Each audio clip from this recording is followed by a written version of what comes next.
Bismillahirrahmanirrahim. Assalamualaikum warahmatullahi wabarakatuh. Asyhadu an la ilaha illallah wa asyhadu anna Muhammadar Rasulullah. Bagi musafir lebih baik berpuasa atau berbuka. Dalam beberapa dalil Al-Quran dan hadis terdapat keringanan bagi musafir untuk tidak berpuasa.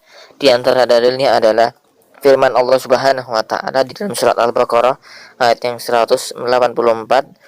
Allah Subhanahu wa taala berfirman, ayyaman ma'dudat faman kana minkum maridan aw ala safarin fa'iddatun min ayyamin ukhar. Al-ayah, yaitu beberapa hari tertentu, maka barang siapa di antara kamu sakit atau dalam perjalanan lalu tidak berpuasa, maka wajib mengganti sebanyak hari yang dia tidak berpuasa itu pada hari-hari yang lain. Al-Quran Surat Al-Baqarah ayat yang ke-184. Mengenai hukum berpuasa ketika safar bisa kita rinci sebagai berikut. Kondisi pertama, jika puasa ketika safar menyebabkan musafir merasa berat, maka tidak berpuasa lebih dianjurkan. Sahabat Jabir bin Abdullah radhiyallahu anhuma bercerita, Rasulullah shallallahu alaihi wasallam pernah melakukan safar. Tiba-tiba beliau melihat ada sekelompok orang berkerumun. Di tengahnya ada satu orang yang dipayungi dengan baju karena kepanasan. Ada apa ini? Tanya Nabi Shallallahu Alaihi Wasallam.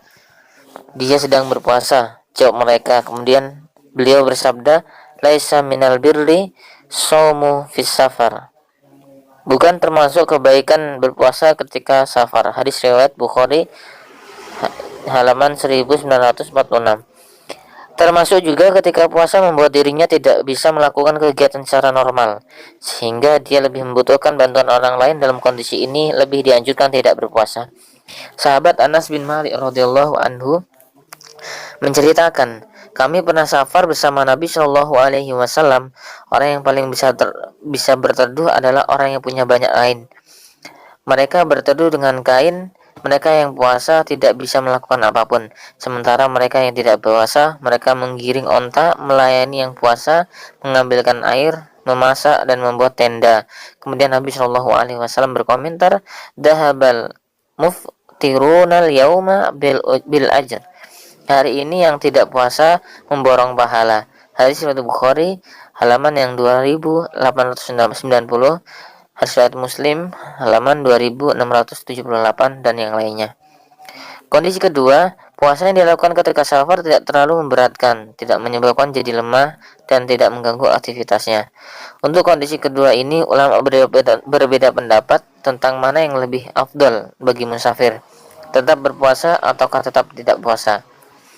Pertama, puasa lebih afdal. Ini adalah pendapat jumhur ulama Hanafiyah, Malikiyah, Syafi'iyah dan salah satu pendapat mazhab Hanabilah.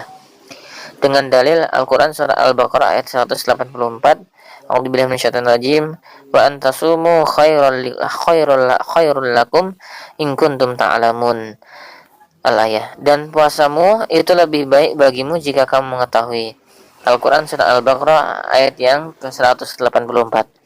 Kedua, membatalkan puasa lebih afdal. Ini pendapat mazhab Hambali. Di antara dalil yang digunakan untuk mendukung pendapat ini adalah hadis Jabir bin Abdullah radhiyallahu anhuma. Nabi sallallahu alaihi wasallam bersabda, laisa minal birri as-shaumu fis safar. Bukan termasuk kebaikan berpuasa ketika safar. Hadis riwayat Bukhari halaman 1946. Namun pendapat yang kedua ini dianggap lemah karena dalil ini bersifat khusus bagi yang merasa kesulitan. Kesimpulannya bahwa berpuasa di saat safar hukumnya tergantung pada kondisi musafir itu sendiri. Jika berat untuk berpuasa, maka lebih baik dia tidak berpuasa. Namun jika ia tidak merasa berat, maka baik baginya untuk tetap berpuasa. Wallahu a'lam bishawab. Assalamualaikum warahmatullahi wabarakatuh.